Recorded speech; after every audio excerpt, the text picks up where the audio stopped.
Hello guys, what is up? In this video, we are going to show you how to remove debit or credit cards on your Temu account. Now, if you want to remove a debit or a credit card on your Temu account, it's very easy. What you want to do, of course, you need to be logged in on your Temu account, whether on your mobile, which we are doing right now, or on your desktop. So what you want to do next is click on You on the lower middle section of the screen like this.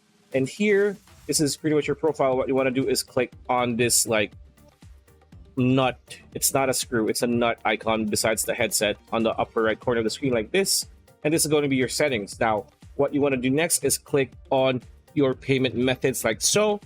And as you can see here, we have one card that we have been using. So to delete this, what you want to do is click on edit on the left side like this. And here you will be deleting the card. So tap delete card, delete this card. No longer using the back. So just select a reason to delete. So let's choose prefer to use other payment methods. Click confirm. And as you can see here, you have successfully deleted that card.